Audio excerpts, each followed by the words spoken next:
मैं हमेशा यही अच्छा। कहता हूँ कि भाई आपकी चीज 1 रुपए में बनी है, ₹1.25 मिल रहा है, लेके दूसरी बनाओ। तो वो प्रोड्यूसर जो है लालच में इतने में नहीं बेची। ऐसे कई लोग हैं जो उसी को लेके बैठे रहे, नहीं हम तो जो है 1 रुपए के 5 रुपए लेंगे। कभी आपको अपने नाम की वजह से दिक्कत हुई है? कई बार लाइफ में ऐसा हो जाता है कि उनके फोन मुझे आ जाते हैं, हाँ। उस्ताद जी के फोन। मगर अब मैं ज्यादा मजाक करता नहीं हूँ, बोल देता हूँ मैं वो नहीं हूँ। ऋषभ शेट्टी जो कांतारा फेम एक्टर है नॉर्थ में, उन्होंने हाल ही में एक बयान दिया कि बॉलीवुड की वजह से इंडिया की इमेज ग्लोबली खराब हो रही है। राइट फ्रॉम दिलीप साहब, अमिताभ बच्चन, मिस्टर शाहरुख खान, उनको यंग एज में इतना बड़ा ऑनर मिलना, वो सारी चीजें, ये खराब इमेज को कौन करेगा? उनकी शॉट टेकिंग जो है बहुत शार्प और बहुत वो है। हमारी स्टोरी टेलिंग थोड़ी सी डिफरेंट है। हम हर चीज में लॉजिक ढूंढते हैं। उनका क्या है कि उठाया धाड़ धोती उठाई कट मार डालूंगा टाइप। मैं एक दोस्त के साथ ऐसे घूम रहा था लोखंड वाला, मिल्लत नगर के पास। मैं वो दोनों घूम रहे हैं, वो सामने में ऐसे ही देख रहे हैं साइड से कि 2 लड़कियां खड़ी हैं। एक बड़ी देर से जोर से आई, भाग के किस करके चली गई। अब मैं यही समझ नहीं पाया कि इन्होंने आपस में शर्त लगाई थी या ये क्या था, या इसने मेरी फिल्म देखी है। हेलो, हाय, आदाब, नमस्कार, सत श्री अकाल। आप देखना शुरू कर चुके हैं बॉलीवुड बबल और मेरा नाम है अविनाश पाल। आज मेरे साथ एक ऐसे किरदार, एक ऐसे शख्सियत, एक ऐसे एक्टर मौजूद हैं जिन्होंने धीरे धीरे छोटे छोटे किरदारों से अपने आप को गढ़ा और दर्शकों के बीच में एक मजबूत पहचान बनाई। मेरे साथ मौजूद हैं the very amazing Zakir Hussain. Zakir साहब, स्वागत है। Thank you. मैं अमूमन सबसे ये पूछता हूँ कि क्या चल रहा है आजकल, पर आपसे ये पूछना चाहूंगा कि मुर्शीद के साथ क्या चल रहा है आजकल। ये दरअसल 1 साल हो गया शायद उस सीरीज को शूट किए हुए। तो श्रवण तिवारी जो उसके डायरेक्टर हैं, प्रोड्यूसर हैं, राइटर हैं, उनका मैंने 1-2 काम और पहले किए थे।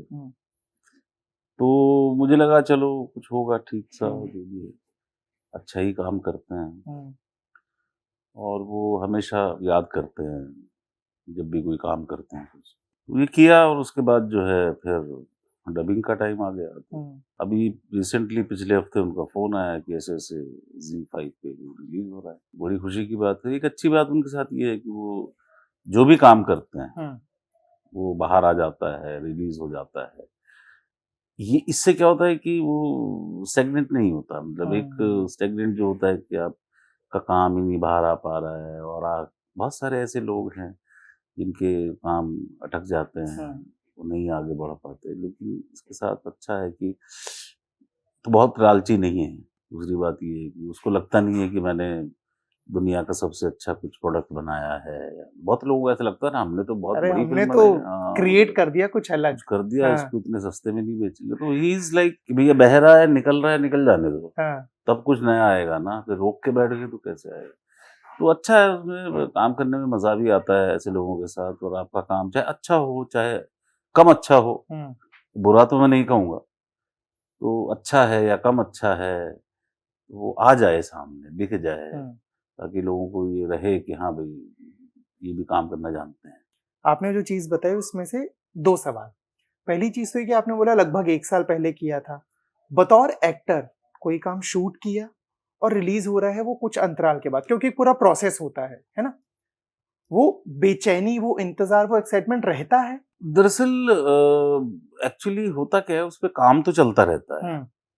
उस काम का हम पार्ट नहीं हो पाते हैं, क्योंकि हमारा काम है एक्ट कर लिया, फिर ज्यादा से ज्यादा क्या होगी, डबिंग हो गई।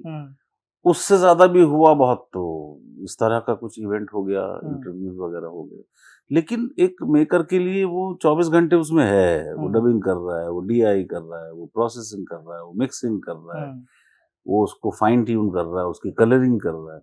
तो ऐसा नहीं होता है कि वो पुराना हो गया, वो अभी भी नया है। वो हमारे जहन से थोड़ा सा ये हो जाता है कि हाँ भाई 1 साल पहले किया था। लेकिन इंतजार तो रहता ही है, हर चीज का रहता है। कोई चीज बनाई है, की है, उसमें इतनी मेहनत लगी है, वो तो सामने आनी चाहिए। दूसरी चीज जो आपने बोला कि अच्छा ये होता है कि रिलीज हो जाता है, काम दिखता रहता है।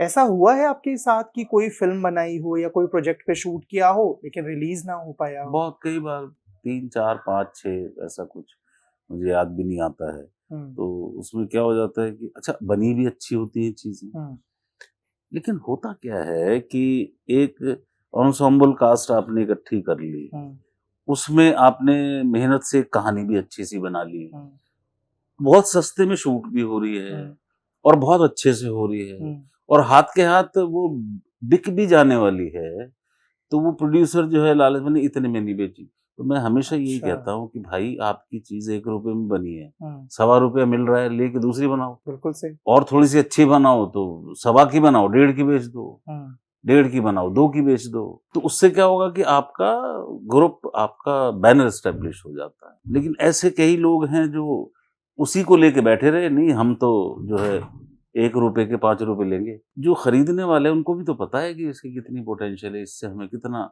मुनाफा मिलेगा, कितना नहीं मिलेगा। जब बिजनेस की बात आती है, बात अच्छे और बुरे की नहीं है, बात ये है कि एक प्रोडक्ट मार्केट में आ जाता तो आपके बैनर के किट्टी में दूसरा प्रोजेक्ट आ जाता इमीडिएटली। 1 साल में उसको बना के बेच दो, तीसरा आ जाता। तो आप धीरे धीरे स्लोली, तो श्रवण में ये बात है, उसको पता है कि भाई मेरे पास इतना बजट है और इतने ही पैसे हैं, तो मैं 5D पे शूट करूंगा।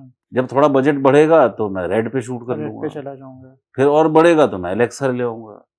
तो ऐसे धीरे धीरे ग्रेजुअली उसने वो चीज मुझे अच्छी लगती है ना। ऐसा नहीं कि मतलब पहली फिल्म जाके मैं हॉलीवुड में बनाऊंगा, ऐसा नहीं। तो अब वो से जुड़े समझ, और अब वो अगला प्रोजेक्ट अपना हॉलीवुड में कर रहा है जाके।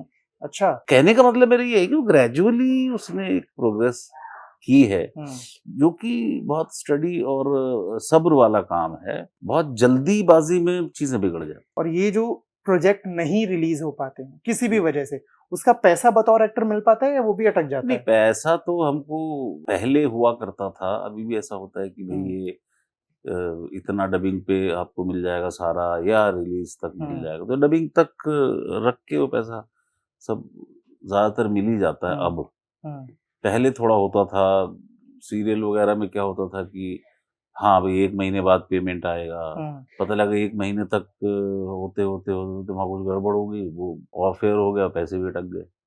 तो ऐसा होता था पहले। लेकिन अब आप एक मुकाम पे पहुंच गए हैं एज एन एक्टर, तो वो बहुत ज्यादा ऐसा होता नहीं है, वो आ जाता है डबिंग तक। अच्छा, फिल्मोग्राफी में इससे फर्क पड़ता है कि आपकी फिल्में, आपके प्रोजेक्ट OTT पे जा रहा है या थिएटर्स पे जा रहा है बतौर एक्टर? बहुत ज्यादा तो उतना नहीं पड़ता, क्योंकि अब जो मीडियम है वो एक दूसरे से रिलेट करने लगे, कनेक्ट हो गए हैं।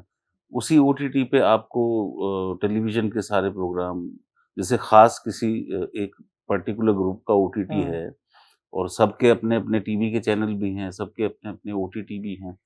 तो OTT से क्या फायदा होता है कि आपको अपने काम को रोक के उसको देखने की जरूरत नहीं है ना। आप ट्रेवलिंग में देख सकते हैं, आप गाड़ी में बैठे हुए देख सकते हैं। और वो भी एक सिस्टम थोड़ा बहुत खत्म होता जा रहा है कि सिनेमा पे जाके देखना। तो सिनेमा पे जाके देखने के लिए आपको 5 घंटे अलग से चाहिए, वो ना करके अब आपके पास टीवी इतने बड़े बड़े हैं कि घर में सिनेमा बन सकता है। तो ये चीजें थोड़ी सी बदल रही हैं, जिससे हो सकता है कि आने वाले टाइम में, मतलब पता नहीं थिएटर्स की कितनी जरूरत रहेगी नहीं रहेगी, मुझे नहीं पता, मैं भविष्य वक्ता नहीं हूँ तो उसमें। लेकिन अब वो कंटेंट आपके पास, आपके कार में है, आपके हाथ में है, आपकी फ्लाइट में है। जो मीडिया, जो इंटरनेट है, उसने इतना बदलाव आ गया है कि आपको, मैं ये नहीं कह रहा कि थिएटर पे मत जाओ, मैं ये कह रहा हूँ कि थिएटर पे नहीं भी गए तो कंटेंट फिर भी आप देख सकते हैं। वो डर नहीं है कि फिल्म उतर जाएगी तो क्या होगा।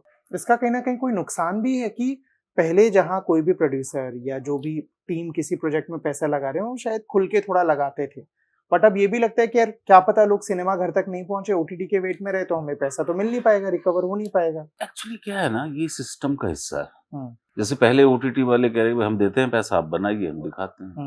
वो उनकी सीरीज की बात है। जहां तक फिल्मों की बात है तो वो पहले खरीद रहे थे, लेकिन अब उन्होंने ये कर दिया कि भाई आप पहले रिलीज करिए और जो उसका वैल्यू आएगा उसके हिसाब से हम खरीदेंगे। तो सबके अपने अपने कुछ बिजनेस के स्ट्रेटेजीज हैं। कुछ फिल्में हैं जो पहले से ही डील हो जाती है, राइट्स पहले ही बिक जाते हैं बड़ी फिल्मों के, तो अब उसमें उनका रिस्क तो है ही ना फैक्टर पे, नहीं चली तो। पहले जो राइट्स के प्लेटफॉर्म थे 100 थे या 120 थे या 110 थे, 105 थे, बाद में धीरे धीरे सैटेलाइट आया, फिर ओवरसीज आया, फिर ये आया, अब OTT आ गया एक और नया। तो आपके पास आपके पैसे को कमाने के वेन्यूज हैं। आज से अगर 35 साल पहले की बात करें तो एक ही था, वो था बॉक्स ऑफिस। तो फिल्म चली, वेरी गुड, हिट हो गई, फायदा हो गया, नहीं चली तो नुकसान। तो ये सिंपल सी इक्वेशंस थी।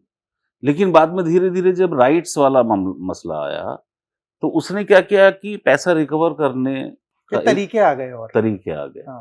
फिर जब इंटरनेट आया तो और तरीके बढ़ गए। होता क्या है कि आज अगर कोई फिल्म, सपोज बड़ी फिल्म से इंडियन 2 बॉक्स ऑफिस में उतना अच्छा नहीं कर पाई, लेकिन वो नुकसान में नहीं जाएगी, ये गारंटी है। क्योंकि ओटीटी राइट्स वगैरह और टीवी राइट्स वगैरह और ओवरसीज अच्छा सब करके वो मिला के वो रिकवर कर ही लेंगे, जो कि ऑलमोस्ट हो भी गया है। तो न्यूज एक देख रहा था मैं किसी ने कि वो playing very good and this and that, पर वो हाँ जो इंडियन फर्स्ट ने रिजल्ट दिया था वो इसने नहीं दिया। ठीक है, वो होता है ऐसा कई बार। अच्छा, इंडियन 2 से ही लेके एक चीज और जानना चाहूंगा। जैसे 2 पार्ट्स में आने वाली है फिल्म, एक पार्ट आया जो उतना जो बोलते हैं ना इम्पैक्ट नहीं लग पाया दर्शकों पे, बतौर एक्टर इससे आगे की लाइनअप्स पे फर्क पड़ता है। और दूसरा, क्योंकि वो फिल्म उतनी बॉक्स ऑफिस पे सक्सेसफुल नहीं हुई, तो क्या सेकंड पार्ट आएगा उसका? मेरे ख्याल से तो एक ही पार्ट था इंडियन 2 का, सेकंड पार्ट। बट बहुत सारी चीजें अभी रह गई ना उसके एलिमेंट्स में। अच्छा, पता नहीं, शूट तो बहुत सारा किया था, दूसरा पार्ट एग्जैक्टली वही है। मुझे नहीं लगता। शूट तो उन्होंने बहुत किया है। हाँ, अखिलेंद्र ने भी बहुत शूट किया है, मुझे ऐसा सुनने में आया था। और भी एक और है विलेन, तो उनका कुछ प्लान होगा किसी ना किसी। क्योंकि मेरी जब बात हुई थी अखिलेंद्र जी से तो बता रहे थे कि अविनाश बहुत अलग कुछ है इस बार, तुम्हें देखने को मिलेगा। जब फिल्म रिलीज हुई मैंने मैसेज डाला तो बोलते नहीं अभी तो सिर्फ एक झलक है, आगे आएगा इसका। तो उस कॉन्टेक्स्ट में मैं समझ तो फिर हो सकता है, क्योंकि मुझे इस बारे में कोई जानकारी नहीं है। आपके थोड़ा सा फ्लैशबैक में चलते हैं, है ना, आपके बारे में। आपका बचपन कैसा बीता? मेरठ के पास कस्बे में जन्म हुआ, बचपना, आर्थिक हालात, सिनेमा का शौक कहाँ से? हमारे पिताजी कारपेंटर थे और ठेकेदारी उन्होंने करनी शुरू की। कस्बे में आरा मशीन थी बड़ी। तो क्या होता कि मेरठ से हमारे कस्बे से होते हुए एक सड़क जाती है जो बागपत को जाती है, वहाँ पे बस स्टॉप है, ये सारी चीजें हैं। तो वही किनारे पे ही वो आरा मशीन, तो वो वहीं सोते थे। पिताजी हमारे अब्बा जो हैं वो शाम को थोड़ा अंधेरा होना शुरू हुआ, घर आ गए, वहां सो गए। तो वो 9 बजे निकल जाते थे रोज मेरठ फिल्म देखने, और फिल्म के बड़े शौकीन थे। अच्छा। भाई साहब हमारे बहुत शौकीन थे, रोज कोई ना कोई फिल्म देख के मेरठ से वापस आ जाते। उधर टेलीविजन वगैरह नहीं था, कुछ नहीं था, रेडियो था खाली, बिजली भी थी और ये सब सारी चीजें थी। तो मैं पढ़ाई के चक्कर में जो सेकंड नंबर पे जो ब्रदर हमारे, उन्होंने कुछ अच्छे नंबर आए उनके 10th में, तो he came to Delhi for further studies. तब तक हमारे पिताजी दिल्ली में आके काम करने लगे थे। मैं आया पढ़ाई के लिए, हम धीरे धीरे से माइग्रेट हुए एक एक करके। भाई मेरे से बड़े वाले भाई साहब भी आए। फिर वो डिफरेंस ऑफ एजुकेशन का जो मीडियम है, वहाँ हिंदी मीडियम, यहाँ इंग्लिश मीडियम, तो एक झटका लगता ही है। और उस वक्त ये था कि अपब्रिंगिंग ऐसी थी कि वो समझ नहीं आता था, घर से बाहर ना निकलो, ये ना करो, थोड़ा सा ऐसा माहौल। फाइनेंशियल तो ठीक था, मतलब ऐसा कुछ वो नहीं था। यहाँ आके पहली बार मैंने मतलब टेलीविजन देखा शहर में आके, तो वो एक अट्रैक्शन की ये क्या है, वो भी दुकान पे टीवी जहाँ बिकते थे, ब्लैक एंड व्हाइट टीवी होते थे। 78 की बात, 77। फिर उस एक साल में फेलियर, दोबारा फेलियर, ऐसे होते होते फिर थोड़ा सा पकड़ में आई चीज। भाई साहब भी हमारे जो आए थे अच्छे नंबरों से पास, वो भी एक साल फेल हुए। फिर उन्होंने एक साल अंग्रेजी सीखी। अच्छा। फिर दोबारा से उन्होंने फिर कॉलेज वॉलेज किया। तो फिर हमको लगा कि हाँ चलो अब वो हमें भी सिखाने लगे, पढ़ाने लगे। उर्दू अरबी तो घर में पढ़ते ही थे। तो हमारे अब्बा पढ़े लिखे नहीं थे, लेकिन उन्होंने अपने सब बच्चों को पढ़ाने की कोशिश की, क्योंकि वो दिल्ली शहर में काम करते थे और देखते थे कि सबके बच्चे पढ़ते लिखते हैं। तो अब हुआ क्या कि अट्रैक्शन ऐसा था, उम्र छोटी थी, तो हम मार्केट जाते थे कुछ सामान लेने, तो टीवी सामने ही खड़े हो जाते थे, उधर घर में वेट कर रहे हैं, कि सामान लेके ब्रेड लेके आएगा, दूध लेके आएगा, मेहमानों को चाय टीवी पिला देख रहा है, टीवी देख रहा खड़ा है। तो याद आता था बड़ी, अरे यार ओहो, मेहमान चले जाते थे तो पता लगे जी अब लाया तो दूध। तो इस तरह का थोड़ा एक, क्योंकि आपको नहीं पता, नहीं इतना पता। आप अट्रैक्शन। फिर उस चक्कर में क्या हुआ कि फिर हमारे अब्बा जो है वो एक टीवी ले आए खरीद, फिर घर में अपना चित्रहार देख रहे हैं, न्यूज देख रहे हैं, कृषि दर्शन भी देख रहे हैं। हमें तो देखना है बस, क्या आ रहा है जो चल रहा है बस चल रहा है। मोहल्ले में एक ही टीवी था तो सब आ जाते थे इकट्ठे होके। तो ऐसे कहीं ना कहीं कुछ एक कहीं बीज पनपा होगा, कब मुझे नहीं पता। जब भाई साहब हमारे बड़े वहां रहते थे तारा मशीन पे, हमारे यहाँ मेरठ में मेला होता है, नौचंदी का मेला, नुमाइश कहते हैं। वो नॉर्मली तो रात को होता है मेला, सब दिन भर तो सब बंद शाम रहते से शुरू होता है, सुबह तक चलता है।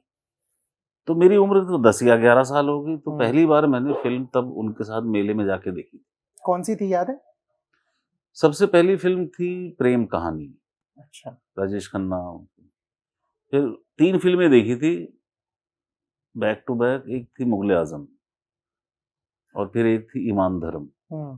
और बड़ी अजीब सी बात थी कि कहाँ से कहाँ पहुंचा हूँ देखो, कि अच्छा बालकनी की टिकट मिली नहीं, तो बड़े भाई साहब और दोस्त थे उनके, एक दो कह रहे यार ऊपर की टिकट नहीं मिली, ऊपर की मिलती और मजा आता। तो माय ब्रेन इज थिंकिंग कि ऊपर मतलब अभी यहाँ से जो आदमी एग्जिट करके गया है वो ऊपर जाके और अच्छा कर रहा होगा क्या। ये बाद में समझ में आया जब मैंने बालकनी में बैठ के फिल्म देखी, अरे तो ये है ऊपर का मतलब। सो उस जर्नी से यहाँ तक no understanding of films, nobody is from house, न फैमिली, इवन दूर दूर तक कोई नहीं, किसी को मालूम ही नहीं कि ये क्या होता है। हाँ शौक है, सब देखते हैं, संगीत के भी, म्यूजिक गाने वाने, रेडियो चल रहा है घर में थोड़ा बहुत ये भी। वहां से फिर जब दिल्ली आना हुआ, फिर धीरे धीरे स्कूलिंग शुरू हुई, तो वहाँ पे कुछ प्रोग्राम हमारे गवर्नमेंट स्कूल में, एक आध टीचर हमारे आए, उन्होंने कहा 24-26 जनवरी पे गाने गाओ, देशभक्ति की, इसकी उसकी।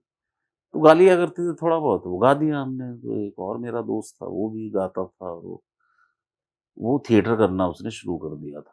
तो फिर उसने कहा स्किट करते हैं, स्किट। मैंने कहा स्किट क्या होता है? तो ऐसे नहीं, ऐसे करेंगे, वो करेंगे। तो वैसे ही सब असेंबली बैठी हुई है, कोई स्टेज नहीं, कुछ नहीं, ऐसे ही यही भगत सिंह बन के यहीं लटक गए, यहीं हो गया, वो जो जैसा भी मन में आया, कैसा कर सकते हैं। तो फिर उस थिएटर के बैकग्राउंड ने, उस थिएटर के माहौल ने, वो जितना भी इंफीरियर कॉम्प्लेक्स था, जितना भी डर था छोटे कस्बे का, शहर का, वो धीरे धीरे निकल गया। क्योंकि अब आप पब्लिक को फेस कर रहे हैं, पब्लिक के सामने परफॉर्म कर रहे हैं, नए नए लोगों से मिल रहे हैं, नए नए दोस्त आपके बन रहे हैं, आपकी तो अनफोल्ड हो रही है दुनिया सामने। 1 साल 2 साल 3 साल 4 साल जब तक स्कूलिंग चली, ग्रेजुएशन हुई 3 साल, वो तो ग्रेजुएशन के बाद क्या करना है भाई? मैंने कहा यही करेंगे अब ये करना है तो इसको पढ़ना पड़ेगा। तो वो दिमाग में एक ऐसी चीज आई, तो फिर एक्टिंग कोर्स, फिर श्री राम रेपेट्री, फिर घर वालों ने कभी नहीं बोला कि क्यों इसमें जाना चाह रहे हो, पैसे की लेके चीजें या कुछ और? एक्चुअली क्या था, क्योंकि कहीं ना कहीं जो नॉर्मल मिडिल क्लास लोग हैं, हम लोग तो यही मानते हैं कि अनस्टेबल चीज है, पैसा मिलेगा नहीं मिलेगा। क्या था कि हमारी जनरेशन और हमारी बैकग्राउंड में लोगों को 3 ही चीजें पता थी, या तो इंजीनियर बनो, या डॉक्टर बनो, या वकील बनो, या फिर अपना बिजनेस करो, जो घर का है, इंटीरियर का, फर्नीचर का, हमारा खानदानी बिजनेस है। सबसे बड़ी बात क्या हुई मेरे साथ कि मैं घर में सबसे छोटा था, फैमिली की जिम्मेदारी टाइप की वो मुझ पे नहीं आई। जो थी वो बड़े भाई साहब हैं। तो उसमें क्या हो गया कि अच्छा, मैंने 17-16 साल की उम्र में मेरे भाई ने, जब वो ग्रेजुएट हुए, उन्होंने अपना काम शुरू किया, स्क्रीन प्रिंटिंग, डिजाइनिंग, ये सब। ड्राइंग हमारी बचपन से ऐसी थी अच्छी, तो उन्होंने मुझे वो डार्क रूम का काम सिखा दिया, तो मैं उनके साथ काम भी करता था। तो उस चीज ने मुझे कहीं बचाया कि पढ़ाई भी चल रही है इसकी, अभी 12th में है, और भाई के साथ काम भी करने लगा है, शाम वाम को चला जाता है, कोई बात है, पता तो सभी को होता है। मैं अपनी तरफ से कहूँ कि 1-1.5 साल तो उन्हें पता नहीं लगा, नहीं पता सबको होता है कि बच्चा किधर चला गया, कहाँ चला गया। फिर दूसरे भाई बोलते थे जान दो ठीक है, ना, काम हम तो कर रहे कर ही हैं। रहे हैं ना, हाँ। मतलब कुछ बुरा तो नहीं कर रहा। हाँ। उस चक्कर में ग्रेजुएशन तक में 5 साल थिएटर हो गए मेरे। फिर मैंने एक्टिंग कोर्स कर लिया, तब भी मैं भाई के साथ काम कर रहा था। तब सवाल आया कि अब क्या करना है? तो अब मुझे लगा कि यार थिएटर में अभी टाइम थोड़ा कम हुआ है, इसको और परिपक्व होना है। तो मैंने कहा जी अभी मैं एमए करूंगा, ताकि थिएटर का टाइम मिल जाए। हाँ, तो एमए में एडमिशन ले लिया। अब गया एक दिन नहीं मैं, और मैं फिर सारा दिन जो है मंडी हाउस में या भाई के साथ काम में मंडी हाउस में चला जाता था। कॉलेज नहीं गया, मैं कहाँ जा रहा हूँ। तो वो एक झूठ मुझे बोलना पड़ा। तो फिर मैंने एक्टिंग कोर्स कर लिया, फिर मैंने श्रीराम रेपेट्री ज्वाइन कर ली। तब मेरे पिताजी ने पूछा, क्या भाई तुम रोज सुबह चले जाते हो, शाम को आते हो? मैं कहा जी ऐसे ऐसे है वो। फिर एनएसडी की जब बारी आई तो फिर सवाल हुआ कि ये कैसा स्कूल है, अभी तो तुमने ग्रेजुएशन तो कर ली। मैं कि नहीं यहाँ भी ऐसा है वैसा है। तो फिर हमारे भाई साहब उन्होंने समझाया अब्बा को कि यहाँ से इतने बड़े बड़े एक्टर निकले हैं, नसीरुद्दीन शाह है ये है। अच्छा अच्छा अच्छा। तो हमारे पिताजी कोई ऐसे बेवकूफ नहीं थे, लेकिन अब वो कभी इस सर्किल में आए नहीं, उन्हें कैसे पता लगे? तो भाई साहब हमारे कभी कभी आ जाते देखने, देख तेरा नाटक क्या कर रहा है। तो उस चक्कर में क्या हुआ कि मुझे ये मौका मिल गया और मैं एनएसडी चला गया, और उसके बाद एनएसडी रिपेट्री चला गया। फिर टीवी का काम शुरू हो गया, फिर मैं बॉम्बे आ गया, फिर यहाँ करते रहे आपके सामने बैठा हूँ। आपने अच्छा एक अभी बड़ी खूबसूरत बात बोली कि झूठ बोलना पड़ा, है ना? बतौर एक्टर कभी झूठ बोला है? मैं उदाहरण देता हूँ कि कोई फिल्म वगैरह आप देख के आए, या किसी प्रेस शो में गए हो, या कोई स्क्रीनिंग होती है जो सेलिब्रिटीज वाली, उसमें गए हो, अब बाहर निकल के आए हो, अब कैमरास लगे हैं, पेपराजी वगैरह सब हैं, अब आपको पता है कि भाई गंदी फिल्म है, गंदी एक्टिंग करी है, कनेक्ट नहीं कर पा रहे हो, लेकिन अब पूछा है कि सर कैसी लगी फिल्म, झूठ बोलना बोलते हो या स्किप कर जाते हो कि नहीं ठीक देखिए है? उसके तरीके होते हैं। जैसे ज्यादातर कौन सी फिल्म के बारे में ऐसा पूछते हैं लोग, ज्यादातर होता है कि जब किसी ने पहली बार फिल्म बनाई हो, ज्यादातर है ना।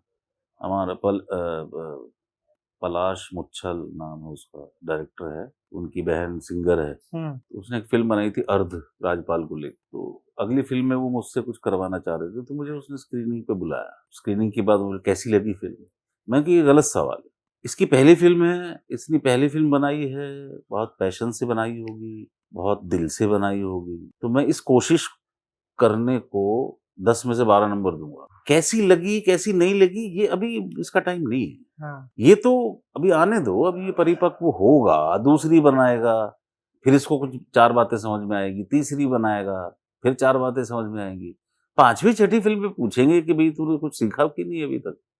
नया लड़का है, नया डायरेक्टर है, यंग है, सारे काम खुद करता है, म्यूजिक भी करता है, लिखता भी है, डायरेक्शन भी कर रहा है, उस क्या जान ले लोगे किसी की? थोड़ा सा स्पेस देना चाहिए, जो हमारे यहाँ थोड़ा सा सीधे रिजल्ट पे आने की कोशिश करता है, which is not a good thing. मैं ये एक्सपेक्टेशंस हमें बड़े लोगों से करनी चाहिए कि भाई आपने इतनी अच्छी अच्छी फिल्में बनाई हैं ऑलरेडी, आपसे ये उम्मीद नहीं है। किसी को ऐसे सच बोला कभी, दोस्ती यारी में ही सही, ऑन ऑफ कैमरा बोला हो? ऑफ कैमरा तो मैं बोल देता हूँ, लोग मुझे भी बोलते हैं, इवन थिएटर में भी। तब जब एक बहुत अच्छा प्ले मैंने किया या बहुत अच्छी परफॉर्मेंस की, कमाल कर दिया यार, अगला प्ले हुआ उसमें रोल अच्छा नहीं हो पाया, तो कह रहे अच्छा नहीं था, मैं कोई बात नहीं, सॉरी, अगली बार अच्छा करेंगे। अच्छा, वो जो एल्बर्ट आइंस्टाइन किया था 30 की उम्र में करीब 80 वाला जो जीनियस बने थे, उसके लिए क्या क्या कुछ रिस्पॉन्स आया था लोगों का? बड़े लेवल का रिस्पॉन्स था, और वो अप्रिसिएशन मिलना, वो भी गॉड ऑफ थिएटर से, अलकाजी साहब की तरफ से, वो उसको मैं बयान नहीं कर सकता। मतलब ही हिंदी थिएटर को उस आदमी ने परवान चढ़ाया है एक तरह से, दिल्ली थिएटर को, उसको इंटरनेशनल लेवल पे लेकर गए। वो आदमी आके सिर्फ हाथ पकड़ के, कंधा पकड़ के 1.5 मिनट मेरी आंखों में देखते रहे, बिना कुछ बोले वो चले गए परफॉर्मेंस देखने के बाद। And he was watching with his 20 students, जिसमें हमारे दोस्त भी थे बहुत सारे, उन्होंने स्कूल खोला था बाद में। फिर उन्होंने उस साल की एक नई मैगजीन लॉन्च हुई थी, उसमें आर्टिकल भी लिखवाया था, उसमें मेरा फोटो भी छपा था, it is the best play I have seen this year, best acted and written. So a lot of appreciation I got from by that play. And बहुत सारे जो आसपास के दोस्त, जो आम ऑडियंस, तो वो पहचान नहीं पाते थे। कभी आपको अपने नाम की वजह से दिक्कत हुई है? मैं सवाल समझाता हूँ। नई जनरेशन को अगर मैं छोड़ दूं, इनफैक्ट बहुत सारी पुरानी जनरेशन भी जाकिर हुसैन, अब ये सुनते ही सबसे पहले दिमाग में आते हैं उस्ताद जाकिर हुसैन, तबला वादक। अगर आपका जब जिक्र हुआ, मैंने ऑफिस में बात की कि मैं इनसे बात करने जा रहा हूँ, तो बोले अरे ये कौन जाकिर, वो तो तबला बजाते हैं ना। मैंने कहा नहीं, फिर फोटो दिखे, अच्छा ये तो कमाल है, लेकिन इनका नाम जाकिर हुसैन है। मैंने कहा हाँ। तो कभी ऐसा कुछ आपके साथ हुआ है कि लोग पहचान रहे हैं बट नाम रिकॉग्नाइजेशन नहीं हो रहा हाँ, है? नाम बहुत ज्यादा छप नहीं पाता है ना हाँ, आम न्यूज़पेपर में, हाँ। तो इसलिए शायद लोगों को अब धीरे धीरे क्योंकि OTT वगैरह इससे वो कास्टिंग में पढ़ते हैं, तो सारी चीजें धीरे धीरे लोग नाम से भी जान पा रहे हैं। लेकिन कई बार लाइफ में ऐसा हो जाता है कि उनके फोन मुझे आ जाते हैं, हाँ। उस्ताद जी के फोन। मैं अब मैं ज्यादा मजाक करता नहीं हूँ, बोल देता हूँ मैं वो नहीं हूँ, मैं उस्ताद नहीं हूँ। जैसे कई बार ऐसा होता है कि जाकिर हुसैन बोल रहे हैं, मैं कहा आपका शो करवाना है, तो मतलब मैं समझ जाता हूँ कि वो उस्ताद जी के लिए बात हो रही है। तो फिर मैं कहा नहीं वो दूसरे हैं। अच्छा, आपके पास नंबर है उनका? मैं कहा मेरे पास नहीं।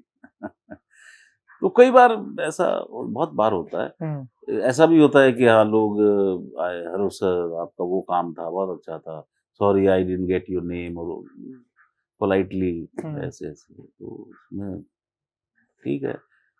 कुछ लोग अब धीरे धीरे मिले रहे, अरे आप जाकिर सर? मैं कहा हाँ। तो ऐसा बहुत बार हुआ है, होता रहता है आए दिन।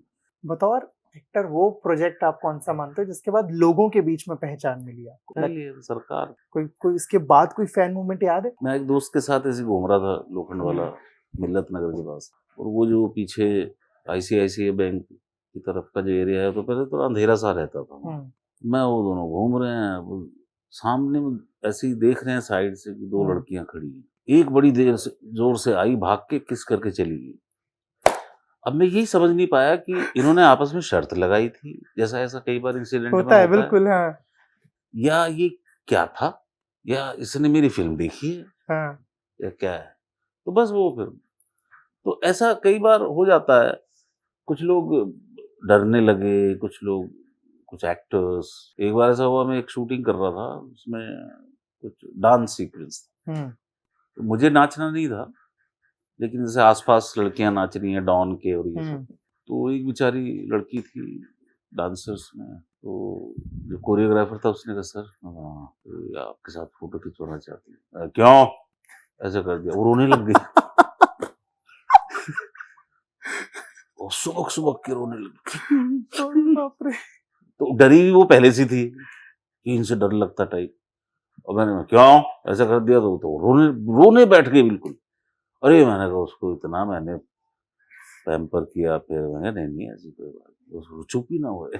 तो फिर ऐसे इंसिडेंट बहुत होते रहते हैं कई बार। तो कई बार ऐसा होता है कि बात रिहर्सल करते मैं कुछ बोल देता हूँ, कहते हैं ये क्या बोल रहे हैं? मैं कहा डायलॉग है भाई।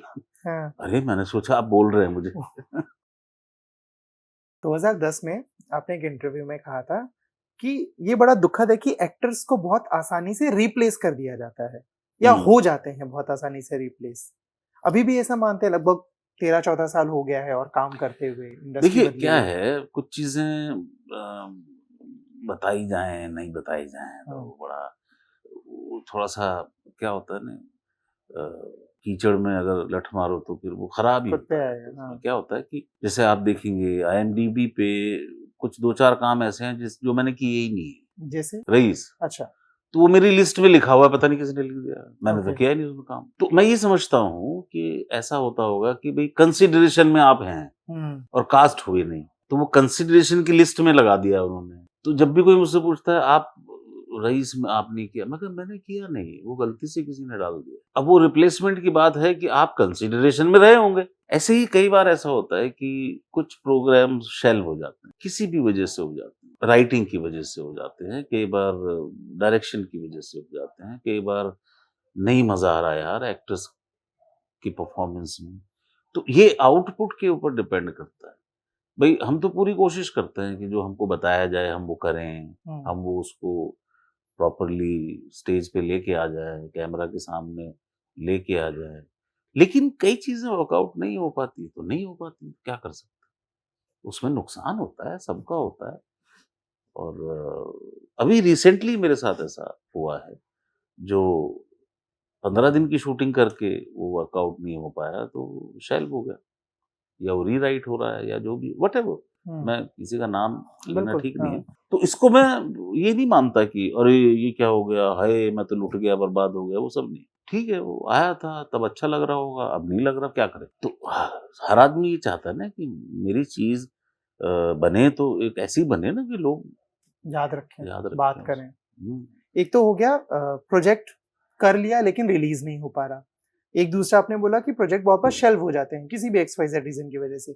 तीसरा होता है कि दोनों चीजें हुई है, प्रोजेक्ट रिलीज भी हुआ है बट एक्टर रिप्लेस हो गया है किसी भी वजह से रातों रात। कभी आपके साथ ऐसा हुआ है कि कोई फिल्म या प्रोजेक्ट कर रहे हो और देखिए आपको क्या होता है, बदल दिया गया हो? एक दो बार ऐसा हुआ था मेरे साथ टेलीविजन के टाइम पे, जब कुछ कुछ ये शुरू हो गए थे सैटरडे सस्पेंस, ये शॉर्ट, इस तरह के गुब्बारे, ऐसा प्रोग्राम ना चैनलों पे अलग अलग कहानियां बन रही थी। जी। तो एक पर्टिकुलर कुछ हमारे थे दोस्त, उन्होंने कहा कि अब ये करूंगा मैं, स्टोरी है और डेट वेट भी ले ली सब। अब डेट भी ले ली, मैं वेट भी कर रहा हूँ, मुझे फोन भी नहीं आया। वो शूटिंग भी कर ली उन्होंने किसी और को लेके। अरे मेरे को बता तो दो कि आपको नहीं ले पा रहे। क्लैरिटी उतनी ज्यादा होना बहुत जरूरी है। पहले थोड़ा कम थी क्लैरिटी इन चीजों को लेके, आज है। नॉर्मली क्या होता है कि जब आप कमर्शियल्स के लिए ऑडिशन वॉडिशन करने पड़ते हैं, वो करते हैं तो अब वो तो ऑप्शन भेजते हैं। मैंने कभी बता देना हो रहा है कि नहीं हो रहा, ये मत करना कि बता दो बस, अब आप सेलेक्ट नहीं हो पाए, है ना। तो मैंने कहा वो जमाना चला गया कि मैं ये सोचूं कि मैं इस लायक भी नहीं हूं कि मैं ये ऐड कर पाऊं। ऐसा नहीं है। वो तो भाई क्लाइंट का अपना जोर है, या कोई कहता है कि भाई हमको ये फेस ज्यादा सूट कर रहा है, फेस ज्यादा। लोगों को ये सोचना चाहिए कि आप एलिजिबल तो हैं लेकिन आप सूट नहीं कर रहे उसमें, पर इसका मतलब ये नहीं कि आप खराब एक्टर। ये चीज है, पहले लोग बताया भी नहीं करते। ऐसा एक दो बार हुआ था मेरे साथ, जैसे 5 नाइट करनी है, ले ली 5 नाइट, मैं 5 नाइट खाली बैठा हूँ, आया ही नहीं, फोन ही नहीं आया। तो मैंने कहा मेरे भाई बता तो दो कि हमने किसी और को ले लिया है, मैं कौन सा तुम्हारा गिरबान पकड़ लूंगा? ना आपने मुझे साइन किया, ना पैसे दिए, ना कुछ दिया, नुकसान तो तुम्हारा कुछ नहीं हुआ, तो मुझे बता तो दो, मैं कुछ और काम कर लूं। कुछ और कर लेते उसकी जगह। हाँ, चाहे नहीं भी करता, बट अपने पता दिमाग रहता से हाँ। निकाल तो देता कि मैं ये नहीं कर रहा हूँ। हाँ। तो थोड़ा सा परेशानी उसमें होती थी। कई बार मैंने भी रिप्लेस किए हैं लोग, मेरी वजह से उन्होंने छोड़ा नहीं। उन्होंने छोड़ा तो फिर मेरे पास आया चांस, मैं हाँ चलो मैं कर लेता हूँ। तो मैंने कोई काम वैसा छोड़ा नहीं है उस तरह से कि भाई स्ट्रगल का टाइम, आपको काम चाहिए, घर से निकलने का बहाना चाहिए, तो धीरे धीरे ऐसा सब चलता रहा। मेरी हाल ही में अनुराग कश्यप से बात हुई थी कुछ दिन पहले। उन्होंने एक्टर्स की फीस पे बात करी कि एक तरफ कुछ एक्टर्स भयानक मोटा पैसा ले रहे हैं, 100 करोड़ 50 करोड़ जो भी XYZ अमाउंट। दूसरी तरफ जो क्रू है, कैमरा पर्सन हो गया, मैनेजर हो गया, इन लोगों को दिन भर के बाद भी उनका पैसा या तो कम मिल रहा है, बहुत कम मिल रहा है, या मिल ही नहीं पा रहा है। इसी चीज को लेके मेरी एक एक्ट्रेस है मधु, उनसे बात हुई। उन्होंने बोला कि अविनाश, हमें जो साइड कैरेक्टर्स या साइड एक्टर्स रहते हैं, उन बड़े एक्टर्स का 1/50 1/10 पोर्शन भी एज अ फीस नहीं मिलता, और वो भी लटका दिया जाता है। मेरे साथ भी ऐसा बहुत पहले कई बार हुआ है। शुरुआती दौर में हमको सिस्टम नहीं पता था कैसे इंडस्ट्री वर्क करती है टेलीविजन की। टेलीविजन भी ग्रो कर रहा था धीरे धीरे, एक एक दो दो एपिसोड के पैसे लेने के लिए 50 चक्कर लगाने पड़ते, तो वो टेकन फॉर ग्रांटेड वाला मसला था। और उसमें कई बार ऐसा भी होता है कि आप फोन करे जा रहे हैं, आपने काम किया है, और आपका कह रहे जी आपका तो नाम ही नहीं है, तो फिर वो कोई लड़की थी वो छोड़ के चली गई, अब उससे फोन कराया तब जाके। तो ऐसा बहुत बार होता है, ऐसा बहुत बार हुआ। शूटिंग कर ली, खत्म हो गया, रिलीज ही, मतलब उनको उनका तो एपिसोड आ गया लेकिन हमको पैसे ऐसा नहीं है। बहुत जरूरी है क्या? मैं कहा भाई पैसा किसी से जरूरी नहीं, बताइए आप। अच्छा, ऐसा बोला गया कि क्या करोगे हाँ, पैसे का? हाँ। तो क्या हो जाता है कि ठीक है, तब पायलट्स बहुत बनते थे टीवी के, सीरीज के पायलट बन गया, पैसे ही नहीं। हमारी दोस्त या सीनियर या जान पहचान के लोग, मैं कहा भाई पैसे दो, अरे वो पास होगा, तुम लोग के पास होने की जिम्मेदारी थोड़ी है हमारी। नहीं, टीवी में वो पैसे अभी भी अटके हैं? आज तक नहीं मिले या हाँ बाद नहीं, में? सब चाइल्ड हो गया, मामला खत्म हो गया। और ऐसा टीवी में ही ज्यादातर हुआ है या फिल्मों में, बॉलीवुड एक में आध या? बार फिल्मों में, एक आध बार हो गई। एक दो काम मैंने ऐसे भी किए दोस्तों के लिए, यार पैसे नहीं है, मैं कहा तेरे से मांग कौन रहा है पैसे, कर लेना शूटिंग। तो जहां पॉसिबिलिटी है वहां कर भी लेते हैं, और जहां पॉसिबिलिटी नहीं है कि भाई हमको पता है कि आप इसको बेच के पैसा ही कमाने वाले हो, तो हमारा पैसा दो फिर। तो शुरू शुरू में ऐसा रहता था कि ट्रेनिंग वैसी हुई है ना, मनी ओरिएंटेड ट्रेनिंग थी नहीं, थिएटर भी हमने फ्री में ही सीखा है, तो वो कभी भी ऐसा वो नहीं आया कि हमको पैसा उतना, वो थिएटर में वो सब सिखाया भी नहीं जाता। तो लेकिन आपको सरवाइव करने के लिए पैसा तो चाहिए ही ना। आपकी फिल्मोग्राफी में रीजनल प्रोजेक्ट्स भी रहे हैं, मतलब साउथ सिनेमा रहा है और भी काम किए अपने अलग अलग भाषाओं में।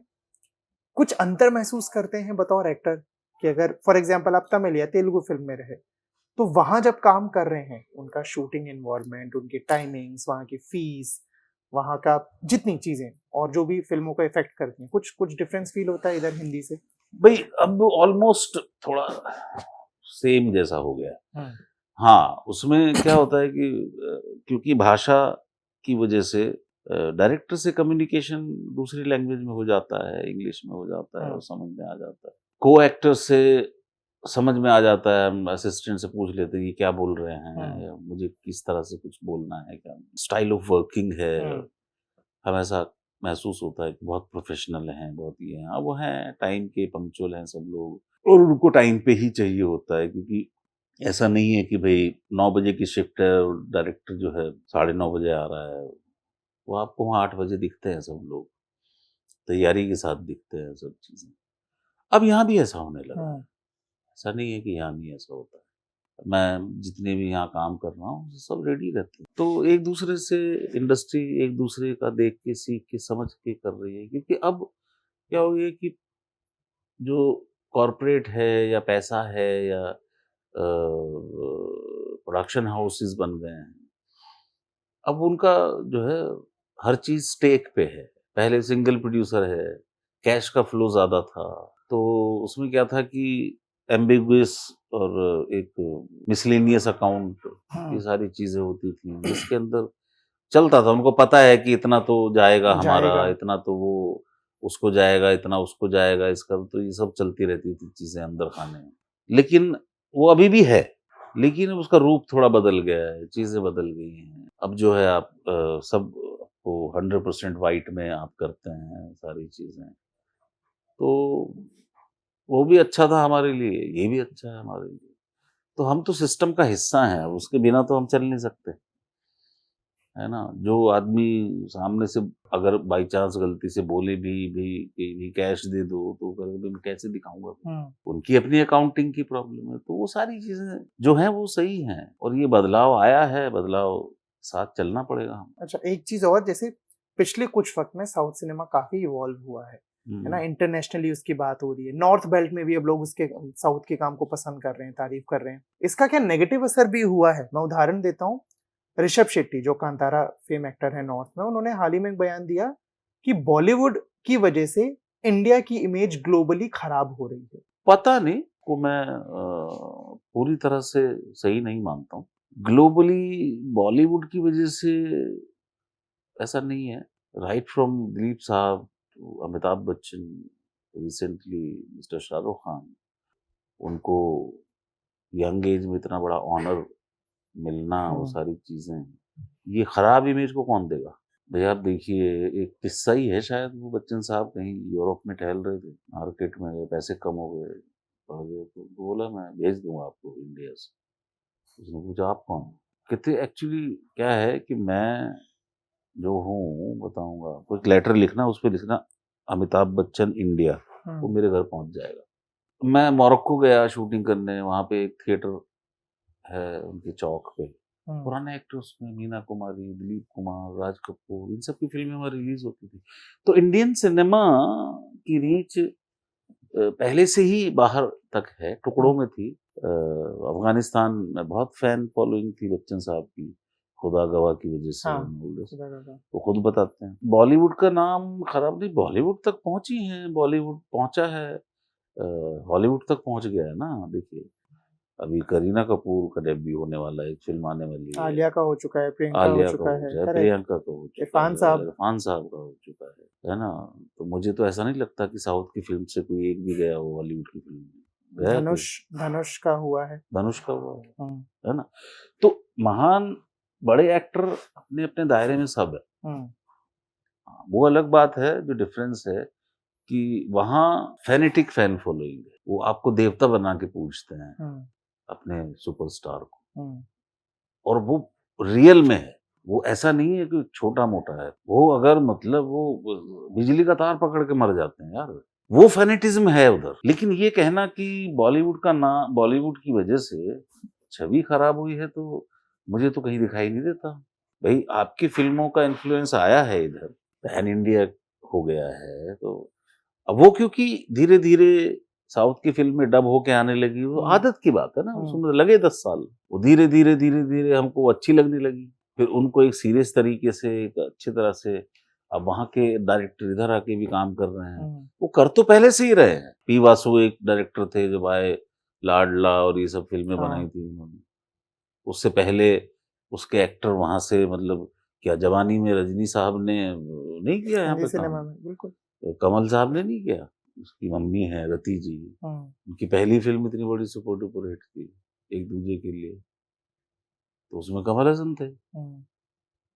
तो ये कहना गलत है कि बॉलीवुड की वजह से इमेज खराब हुई। किस आधार पे उन्होंने ये बात की मुझे नहीं पता। इसी में एक और चीज, जितना ओपनली नॉर्थ बेल्ट या हम लोग जो पूरा क्षेत्र या हिस्सा है साउथ फिल्मों को अपना रहे हैं, वो लोग नहीं अपना रहे हैं। स्टैट्स के अकॉर्डिंग जितनी फिल्में वहां पे हिंदी में डब होके कमाती हैं, हमारी फिल्में साउथ में डब होने के बाद नहीं कमाती हैं, चाहे वो पठान और जवान जैसी बड़ी ही फिल्में क्यों ना हो। जबकि उनकी फिल्में जो भी रिलीज होती हैं वो यहाँ पे बहुत ज्यादा देखी जाती हैं। क्या है ना, वो यहाँ पे वो वाला एक्शन नहीं देखने को मिलता। उनकी शॉट टेकिंग जो है बहुत शार्प और बहुत वो है। हमारी स्टोरी टेलिंग थोड़ी सी डिफरेंट है। हम हर चीज में लॉजिक ढूंढते हैं। उनका क्या है कि ए, उठाया धाड़ धोती उठाई काट मार डालूंगा टाइप। दोनों आप सिंगम विंगम टाइप की फिल्म देखो उनकी, वो इतनी फास्ट मूविंग है, समझ ही नहीं आता सूर्या वाली, लेकिन वो आपको थ्रिल देती है।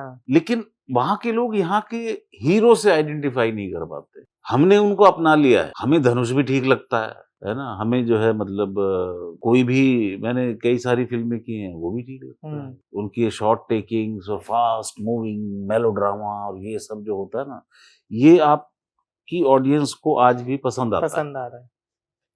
इंटेलिजेंस हमारी फिल्मों में, बॉलीवुड की फिल्मों में ज्यादा आ गई है, हॉलीवुड को इन्फ्लुएंस ज्यादा आ गया है। लेकिन जब हम बात करते हैं मनमोहन देसाई की, हमारी ऑडियंस वो टेस्ट की है ना, कि 3 भाइयों का खून एक उसमें चढ़ रहा है और फिर वापस माँ में जा रहा है। आप बिलीव करते थे उस वक्त? करते थे, एग्री। एक गांव में टंकी है और बिजली है नहीं, शोले में बिजली तो नहीं है ना गांव में, लेकिन टंकी, पानी की टंकी है। तो इतने बड़े बड़े डिजास्टर हमको ठीक लगे हैं, हमने उनको एक्सेप्ट किया है। तो हम उस टेस्ट की ऑडियंस है। हमें अगर आप सिनेमा दिखाने लग जाओगे और दिमाग पे जोर डालवाओगे तो मुझे नहीं यार, सारा दिन तुम्हें परेशान रहा, एंटरटेनमेंट में भी तुम सोचने की बात करो, तो वहां पे आप देखेंगे ना, वो लॉजिक के साथ ये वाला एंटरटेनमेंट भर के लाते हैं।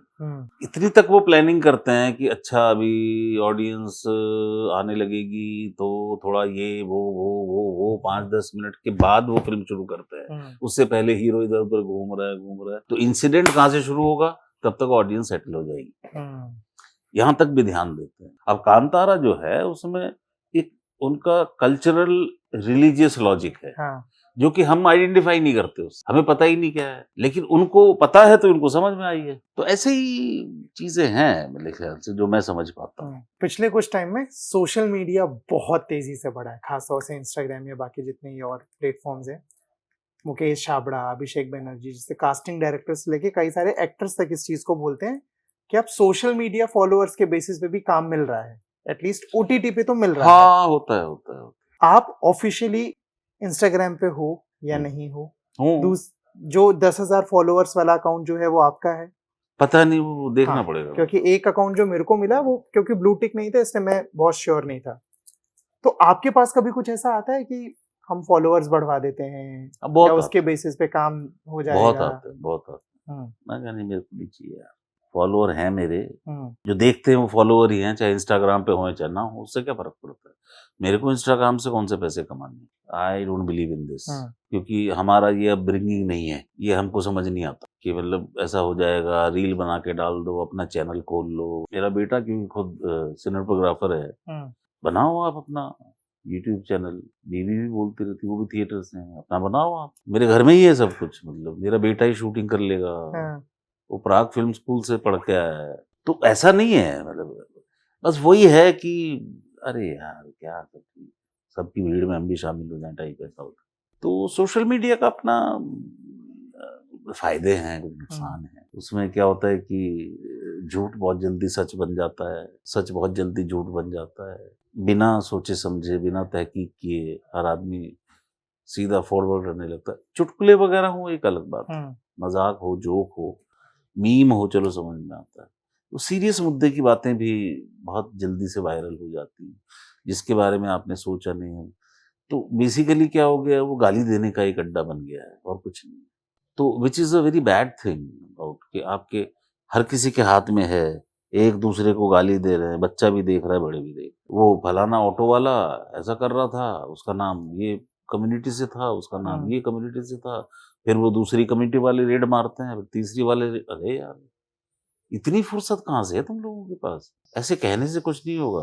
समाज सुधारक बनो अगर बनना है। ये तो ऐसे ही होते हैं, ये वाले तो फलाने हैं, ये तो ऐसे, इनका तो इतिहास ही ऐसा, इनका। अरे यार बिना सोचे समझे, बिना पढ़े लिखे, इतिहास की नॉलेज नहीं, इतिहास का उनको स्पेलिंग नहीं आता है ना। आज कोई आए मेरे सामने बैठे बात करे किसी मुद्दे पे, नहीं फलाने उसने तो ये कहा है, मौलवी ने, पंडित ने। अरे तुम किताब क्यों नहीं पढ़ रहे हो? आप किताब पढ़ो ना अपने आप। फैक्ट्स नहीं जानना चाह रहा इंसान। तो किताब पढ़ने में मेहनत लगेगी ना, और दिमाग लगाना पड़ेगा। वो खर्चना नहीं है। जो पंडित मौलवी ने बोल दिया वही सच है। तो वो जो बोल रहा है वो सच कैसे है भाई? तहकीकात की आपने? नहीं की, गलत है। इससे आप एक पूरे के पूरे सिस्टम पे सवाल थोड़ी उठा सकते। अपनी तरफ से कुछ कुछ चीजें फलाने ग्रंथ में लिखा, दिखाओ ना कहाँ लिखा है। ग्रंथ अवेलेबल है ना। जो आदमी फैक्ट के साथ बोलता है कि लोग ऐसा कहते हैं, लोगों से नहीं जज करो आप। मुझे एक्टर लोग कहते हैं अच्छा हूं, या मैं अच्छा करता हूं इसलिए अच्छा कहते हैं, तो मुझे जज मेरे काम करने से करो ना आप। मैं बोल दूं कि ये बहुत अच्छे जर्नलिस्ट हैं, ओ कमाल है यार इनका, सामने वाला बोला कि आपको कैसे पता? हाँ यार मुझे तो नहीं पता। तो वो एक जो क्लैरिटी है, वो जो एक जानकारी बिना जानकारी लिए फॉरवर्ड करे जा रहे हैं। अभी वेलकम टू द जंगल के बारे में आप बात कर रहे थे इंटरव्यू में, क्या क्या मसला हुआ है, क्या कुछ हुआ है, कुछ चेंज है उसमें, कुछ अपडेट है उसमें? एक्चुअली क्या है ना कि एक्चुअली पहले क्या था कि मैं उस बटालियन का हिस्सा मुझे बनाया गया, तो हुआ ये कि कुछ मेरा एक काम ऐसा अटक गया था जिसकी वजह से, पहले वो बल्क डेट 3 महीने 2 महीने ऐसा 40 दिन 25 दिन ऐसा ले रहे थे, लेकिन बाद में फिर उनके शेड्यूल में चेंजेस आए, या और एक्टर्स की डेट में थोड़ा सा गड़बड़ी हुई, इधर उधर हुआ, तो मैं वो कर रहा था। फिर मैंने कहा यार, मैंने रिक्वेस्ट की कि आप मुझे ये छोटा वाला एक रोल दे दीजिए। कहते हाँ ये ठीक है, तो कोई बात नहीं, आप कर लो दूसरा काम जो आप। मतलब फिल्म में आप हैं, बस कैरेक्टर चेंज हो गया है। ओके, कब तक रिलीज, क्या कुछ पता नहीं अभी? कुछ उनकी शूटिंग चलती रहती है, टुकड़ों में थोड़ा सा। हाँ, क्योंकि इतनी बड़ी कास्ट है, सबको एक साथ इकट्ठा करना, और सब एक साथ चाहिए भी उनको, है ना। तो वो थोड़ा सा एक मुश्किल हो जाता है किसी भी एक्टर को 40 दिन एक साथ निकाल के दे देना, और सबके अलग अलग काम भी चल रहे होते हैं, तो है थोड़ा सा मुश्किल में। लेकिन मुझे उम्मीद है पूरी के प्रोड्यूसर्स और डायरेक्टर बहुत जल्दी इसको प्रोजेक्ट को बाहर लेके आएंगे सामने जल्दी से। जाकिर साहब बहुत बहुत धन्यवाद आपका, बहुत बहुत शुक्रिया हमसे जुड़ने के लिए, ढेर सारी बातचीत के लिए। Thank you. हेलो, मेरा नाम है जाकिर हुसैन और आप मुझे देख रहे हैं Bollywood bubble. Keep watching. Thank you.